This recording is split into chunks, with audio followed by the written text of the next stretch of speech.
Saya ingin berikan nasihat terlebih dahulu. Jika Anda menemukan, mendengar, melihat apapun yang sifatnya memberikan gambaran-gambaran yang tidak jelas, maka Al-Quran memberikan pandangan kehati-hatian terlebih dahulu untuk memberikan komentar. Jangan cepat berkomentar. Karena keterangan nol dokumen itu menunjukkan sesuatu, hal yang tidak komplit dalam kehidupan. Keterangan tanpa dasar, tanpa dalil, tanpa dokumen, atau hal-hal yang bias yang disampaikan, itu menunjukkan satu, rendahnya kehati-hatian, rendahnya tingkat pengetahuan, juga kurang kuatnya hubungan kita dengan Allah Subhanahu wa Ta'ala. Karena itu turun aturan di Quran surah ke-49 misalnya, ayat yang ke-6, jelas disampaikan, ya ayyuhalladzina amanu, hai orang-orang masih yakin kepada Allah, memiliki iman dalam jiwanya, in ja'akum fasiqun binaba'in fatabayyanu. Jika ada orang-orang yang diduga menyimpang dari ketentuan-ketentuan Allah, datang membawa keterangan, membawa berita, beritanya menyimpang, gak biasanya, maka hal yang pertama dilakukan kata Quran, jangan berikan komentar dulu. Cek dulu secara sempurna. Bahkan kalimatnya menggunakan tabayyanu, tabayyanu. Ya, menunjukkan usaha yang serius untuk mengecek. Lihat sumbernya, siapa yang bicara, bagaimana kadar pengetahuannya, apa latar belakang keilmuannya, sehingga dari semua simbol-simbol tadi, semua kelengkapan-kelengkapan tadi, bisa kita nilai secara sempurna, baru kita berikan pendapat. Paham sampai sini? Baik. Saya perhatikan dari beberapa isu yang muncul ini, disampaikan melalui kaidah-kaidah yang secara mantik sebetulnya mudah untuk dijawab. Saya berikan kaidah pertama misalnya begini. Teman-teman sekalian, bedakan ya, ada dunia nasihat, ada dunia pemikiran, itu berbeda. Kalau dalam dunia nasihat, kaidahnya berkata, unzur ila ma qala, wa la tanzur ila man qala. Lihat pada apa yang disampaikan, jangan melihat siapa yang menyampaikan. Sekalipun nasihat itu datang dari orang-orang yang mungkin status sosialnya di bawah kita, mungkin hanya pegawai biasa, mungkin hanya pegawai di jalanan, tapi memberikan nasihat yang dalam, ambil itu. Jangan lihat siapa orangnya. Paham? Tapi dalam dunia pemikiran, itu harus dibalik. Unzur ila man qala. Anda lihat siapa yang bicara. Jangan langsung dengarkan dan simpulkan apa yang dibicarakan. Wala tanzur ila ma qala. Jadi dalam dunia pemikiran, jika ada sebuah pemikiran menyampaikan satu kesimpulan, maka patokannya man. Tanya siapa dia. Tapi kalau Anda mendengarkan nasihat-nasihat kebaikan yang sifatnya baik, dibenarkan secara syariat, maka patokannya ma. Lihat kepada apa yang disampaikan. Jangan lihat orangnya. Paham? Nah sekarang, perhatikan sini. Ada yang punya pendapat. Ini bukan nasihat.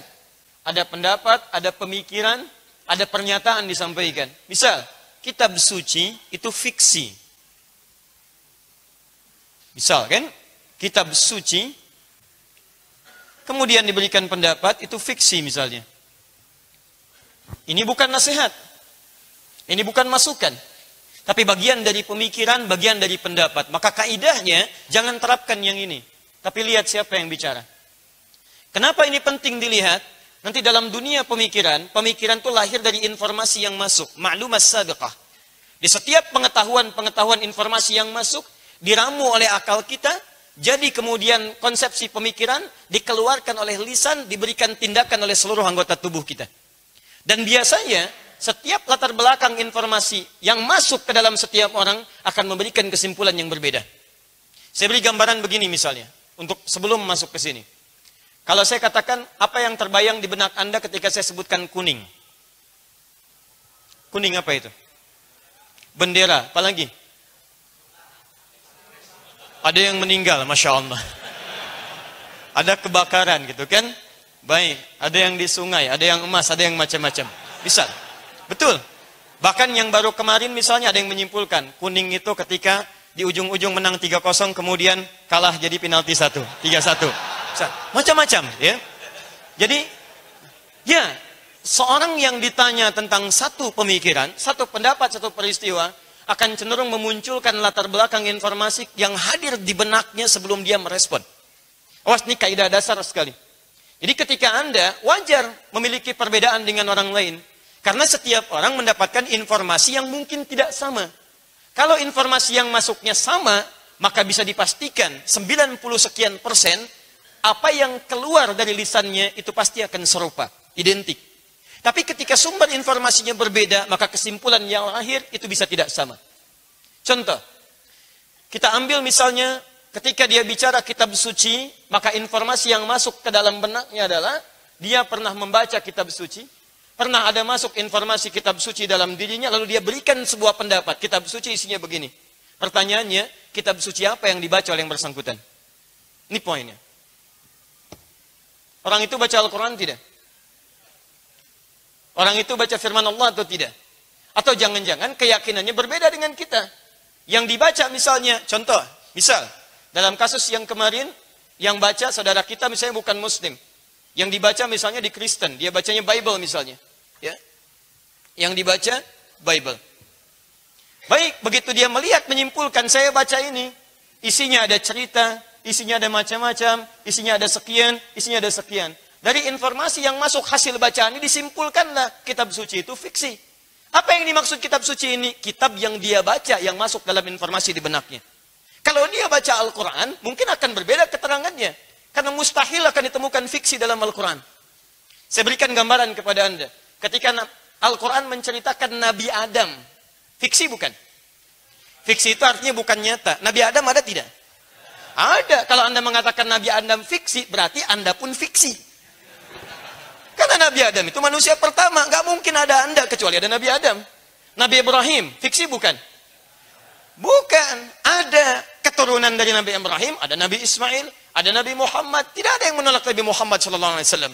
Dan tidak ada satupun yang mengatakan di muka bumi ini Nabi Muhammad fiksi.